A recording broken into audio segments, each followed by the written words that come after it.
It is now time to get to the entertainment portion of our program.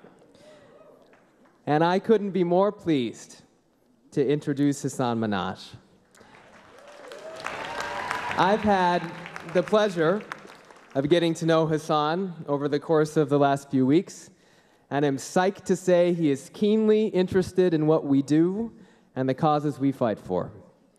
Hasan is a senior correspondent on The Daily Show with Trevor Noah on Comedy Central, and his one-man show, Homecoming King, will debut on Netflix on May 23rd. Ladies and gentlemen, Hasan Minhaj.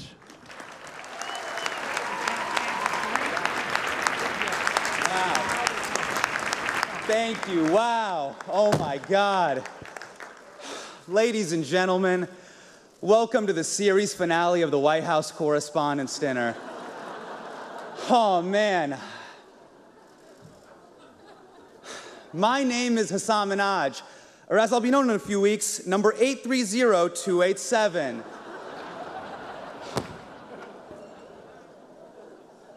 Who would have thought, with everything going on in the country right now, that a Muslim would be standing on this stage for the 9th year in a row, baby? We had 8 years of Barack. What's another year? I see you, fam. I see you, Barry. What you doing right now? You jet skiing while the world burns? That's cool. That's cool. That's cool. For those of you who don't know me, I am a correspondent on The Daily Show on Comedy Central. Now, I see some of you whispering to each other, what is Comedy Central? It's basically an internship for Netflix. I'd like to thank Jeff Mason and the White House Correspondents Association for having me. I would say it is an honor to be here, but that would be an alternative fact. It is not. No one wanted to do this. So of course, it lands in the hands of an immigrant. It's how it always goes down. No one wanted this gig. No one. Don Rickles died just so you wouldn't ask him to do this gig, all right? R.I.P. to Don Rickles, the only Donald with skin thick enough to take a joke like that. R.I.P. to the legend. I'm sorry. That's my only Trump joke. I was explicitly told not to go after the administration. I promise you, that's my only Trump joke. You were not told that. Believe me.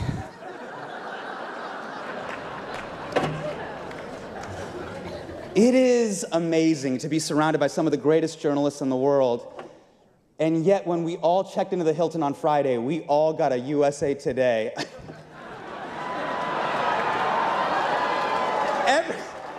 Every time a USA Today slides underneath my door, it's like they're saying, hey, you're not that smart, right?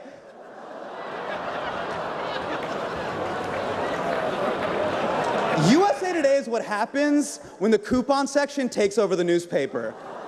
Like, what, is this an article about global warming or 50 cents off Tide? Either way, the pictures are so pretty.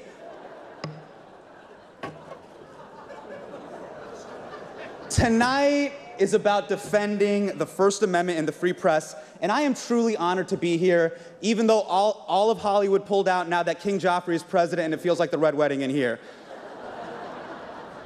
For the record, the WHCA is a group of journalists who cover the White House. They are not King Joffrey's goons, so I'm so glad you guys are all here tonight to honor a great American tradition, because we all know this administration loves deleting history faster than Anthony Weiner when he hears footsteps. So thank you for being here. Okay, listen, I get it. We gotta address the elephant that's not in the room. The leader of our country is not here. And that's because he lives in Moscow. It is a very long flight. It'd be hard for Vlad to make it. Vlad can't just make it on a Saturday. It's a Saturday. As for the other guy, I think he's in Pennsylvania because he can't take a joke. Now, for the 9 people watching on C-SPAN, there also was another elephant in the room, but Donald Trump Jr. shot it and cut off its tail.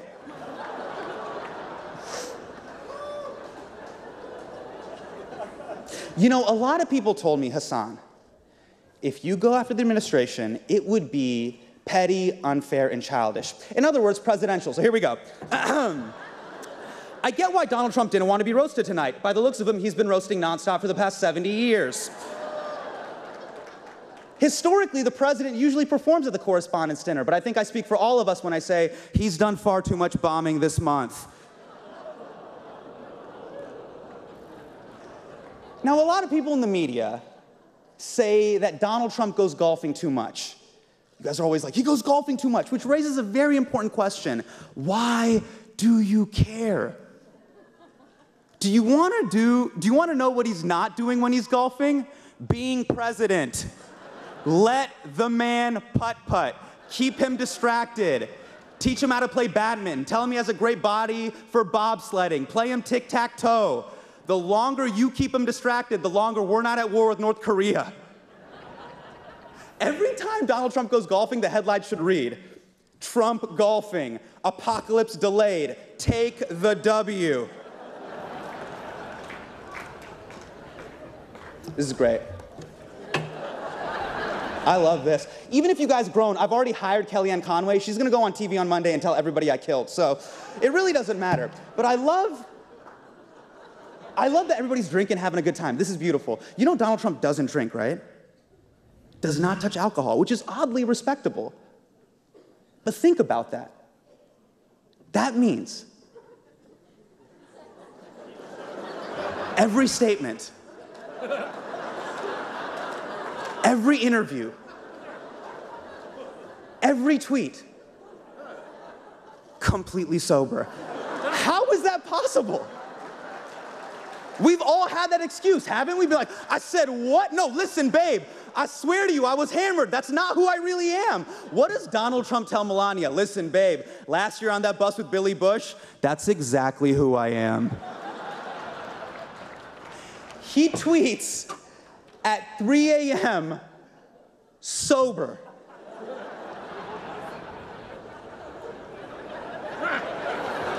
Who is tweeting at 3 a.m. sober? Donald Trump, because it's 10 a.m. in Russia. Those are business hours. You know, now that a professional wrestler is our president, anything is possible. You know that statement, anything is possible, used to have a positive connotation? Anything is possible. Now we're all like, anything is possible. Anything. The news coming out of the White House is so stressful, I've been watching House of Cards just to relax. I'm just like, oh man, a congressman pushed a journalist in front of a moving train? That's quaint. Now, it's not just the president who decided not to show up. His entire administration is not here. Betsy DeVos couldn't be here. She's busy curating her collection of children's tears. Now, a lot of people think Betsy DeVos is out of touch with working class America, but you listen to me and you listen to me right now, okay? Every morning, Betsy DeVos is up at 5 a.m. putting her children on their flight to school. So don't you tell me she's out of touch, okay? Hey, has anyone seen Rick Perry since he became energy secretary? I have a feeling he's sitting in a room full of plutonium waiting to become Spider-Man. That's just my hunch.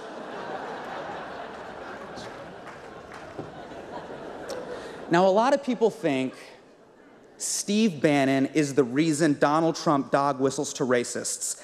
And that is just not true. Ask Steve Bannon. Is Steve Bannon here? I do not see Steve Bannon. I do not see Steve Bannon.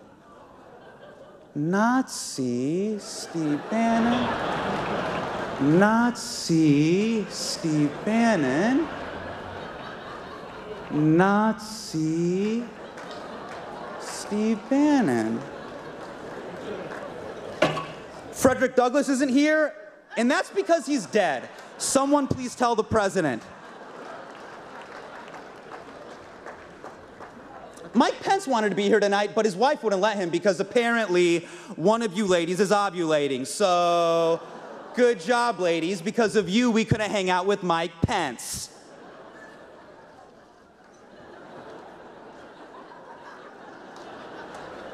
Now, Ivanka Trump isn't here either, and I wish she was.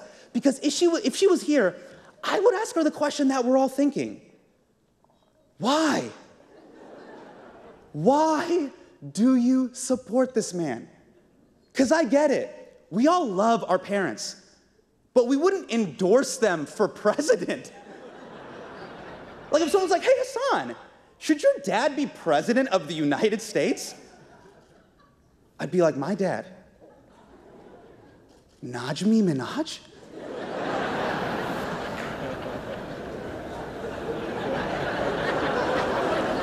The guy who tries to return used underwear to Costco?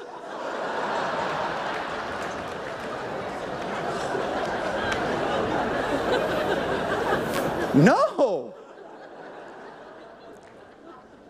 Jeff Sessions couldn't be here tonight. He was busy doing a pre-Civil War reenactment.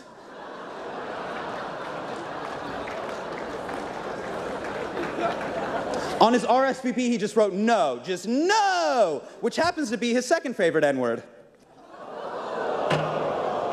You know, even Hillary Clinton couldn't be here tonight.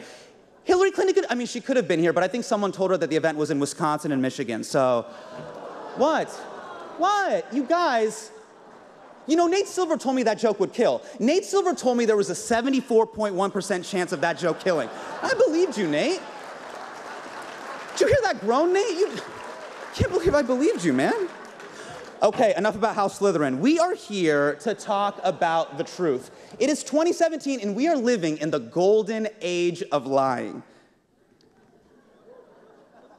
Now's the time to be a liar, and Donald Trump is liar in chief. And remember, you guys are public enemy number one. You are his biggest enemy. Journalists, ISIS, normal length ties. And somehow, you're the bad guys. That's why you gotta keep your foot on the gas, especially with Sean Spicer, who is not here tonight because I think he's at home Googling how to fake his own death. But I love it when you give it to Sean Spicer. Sean Spicer gives press briefings like someone is going through his browser history while he watches. Just panic, like, no, wait, stop it, stop it, stop it, stop shaking your head, stop shaking your head, stop shaking your head. We'll talk about this tomorrow. It is the best. Now, you guys are laughing, but realize Sean Spicer's been doing PR since 1999. He has been doing his job for 18 years, and somehow, after 18 years, his go-to move when you ask him a tough question is denying the Holocaust. That is insane. How many people do you know that can turn a press briefing into a full-on Mel Gibson traffic stop? Only the Spice Man. Only the Spice Man. You know what's crazy? Every day on The Daily Show, we do these jokes all the time. We're like, the administration lies, Trump flip-flops. It doesn't matter. His supporters still trust him. It has not stopped his momentum at all. It's almost as if The Daily Show should be on C-SPAN. It has left zero impact. It's true.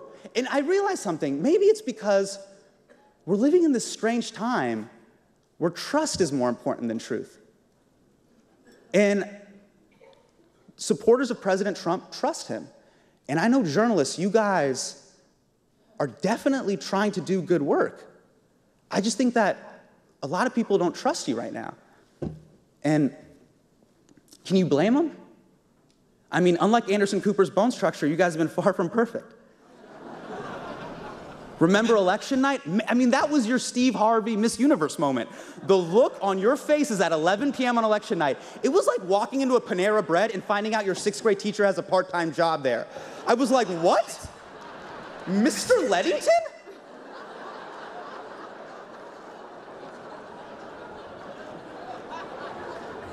I guess you don't have all the answers. Because it was all fun and games with Obama, right? You were covering an adult who could speak English, and now you're covering President Trump, so you got to take your game to a whole new level. It's like if a bunch of stripper cops had to solve a real-life murder.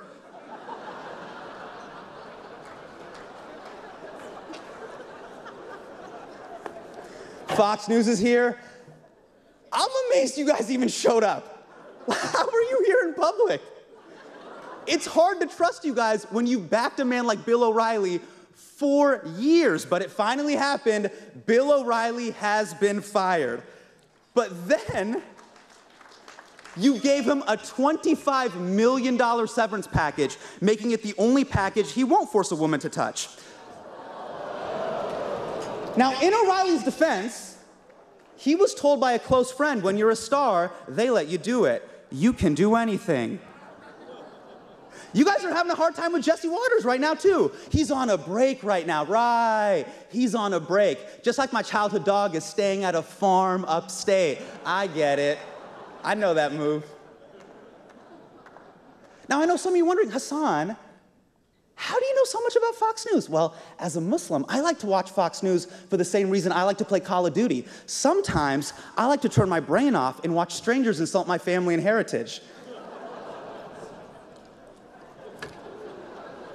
MSNBC is here tonight, and I'm glad you guys are here tonight. That way, if I'm bombing, Brian Williams will describe it as stunning.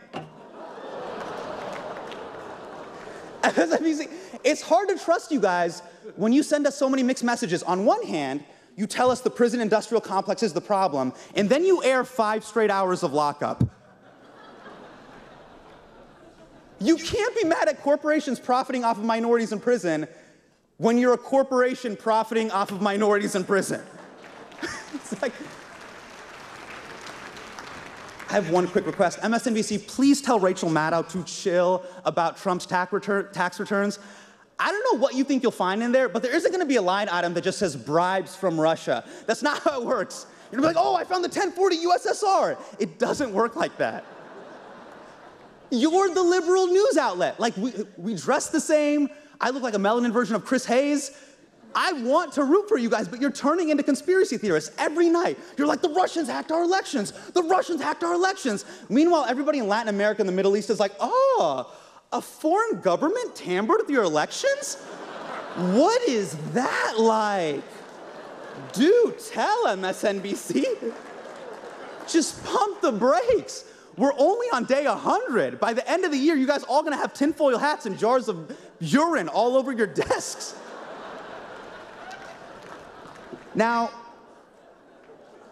I had a lot more MSNBC jokes, but I don't want to just ramble on, otherwise I might get a show on MSNBC.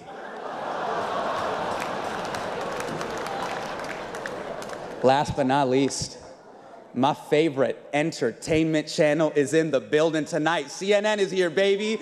Now, you guys got some really weird trust issues going on with the public. I'm not gonna call you fake news, but everything isn't breaking news. Yeah, you can't go to DEFCON 1 just because Sanjay Gupta found a new moisturizer. Every time a story breaks, you guys go to 9 screens, 9 boxes on the screen. I'm trying to watch the news, not pick a player in Street Fighter. It's giving me anxiety. If you have 9 experts on a panel, what is your barrier of entry? Here to talk about transportation infrastructure is my Uber driver, Gary. Gary, what do you got? It just says Gary, 4.8 stars. He's like, I don't know, I got a mint. Thanks, Gary. Let's go to the countdown clock to the next countdown clock. All you guys do is stoke up conflict. Don, every time I watch your show, it feels like I'm watching a reality TV show. CNN Tonight should just be called, wait a second, now hold on, stop yelling at each other with Don Lemon.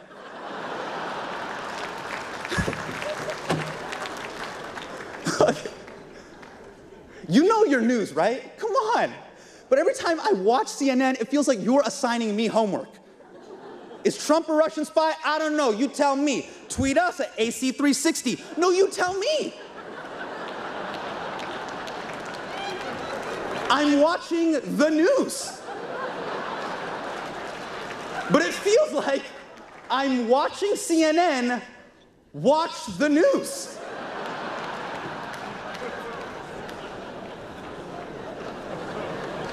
Please, just take an hour. Figure out what you want to say, then go on the air.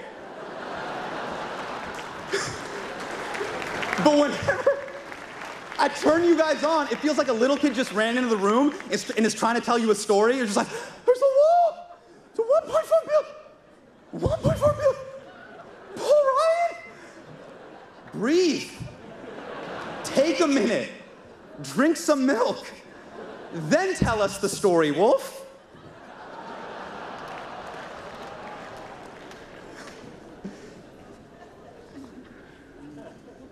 I know I'm busting balls. I don't have a solution on how to win back trust. I don't. But in the age of Trump, I know that you guys have to be more perfect now more than ever, because you are how the president gets his news. Not from advisors, not from experts, not from intelligence agencies, you guys. So that's why you gotta be on your A game. You gotta be twice as good. You can't make any mistakes, because when one of you messes up, he blames your entire group. And now you know what it feels like to be a minority.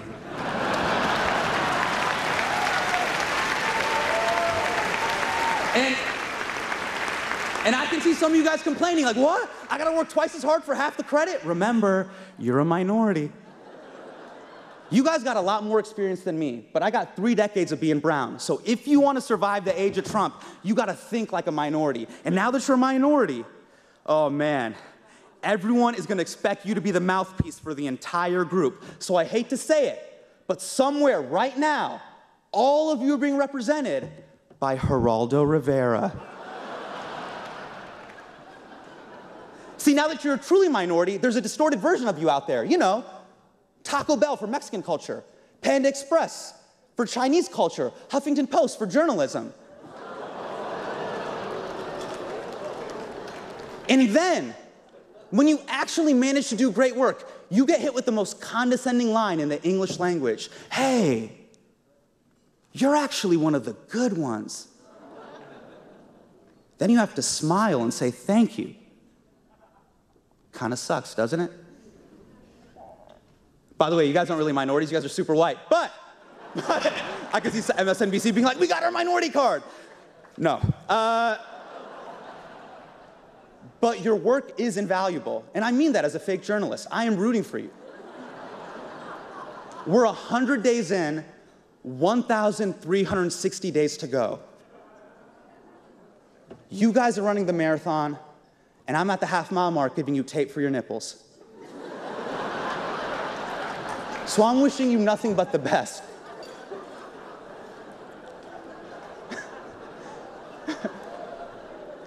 You chafed, Van? You look chafed?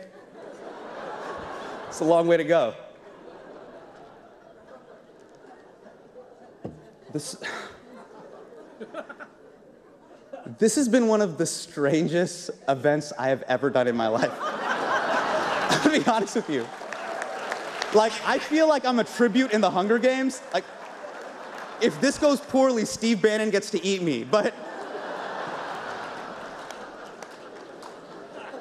I was asked to not roast the president and the administration in their absentia. And I completely understand that. We are in a very strange situation where there's a very combative relationship between the press and the president. But now that you guys are minorities, just for this moment, you might understand the position I was in. And it's the same position a lot of minority kids feel in this country. And it's, you know, do I come up here and just try to fit in and not ruffle any feathers? Or do I say how I really feel? Because this event is about celebrating the First Amendment and free speech. Free speech is the foundation of an open and liberal democracy. From college campuses to the White House. Only in America can a first-generation Indian American Muslim kid get on this stage and make fun of the president.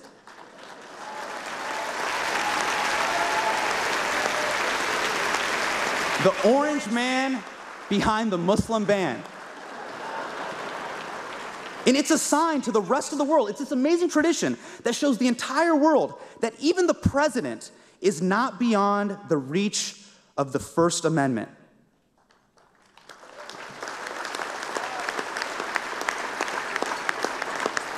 But the president didn't show up because Donald Trump doesn't care about free speech.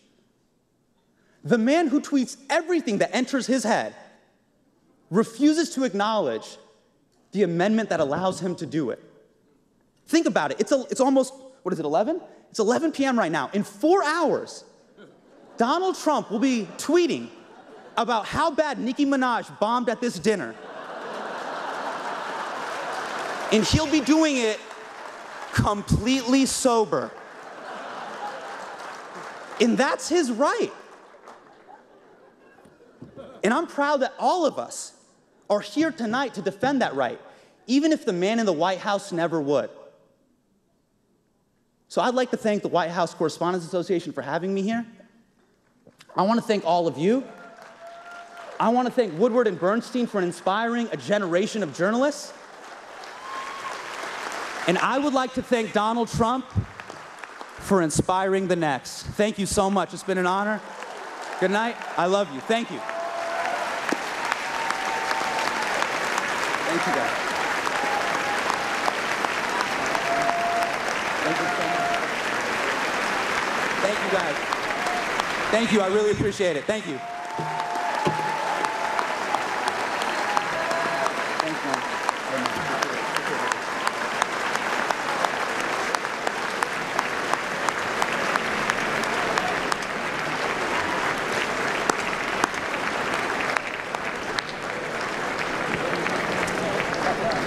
And that concludes our evening. We hope you enjoyed the program and the food, especially the snickerdoodles on the dessert plate. Thanks to Hasan, Bob, Carl, and the Hilton staff. Thank you all for coming, and have a great evening.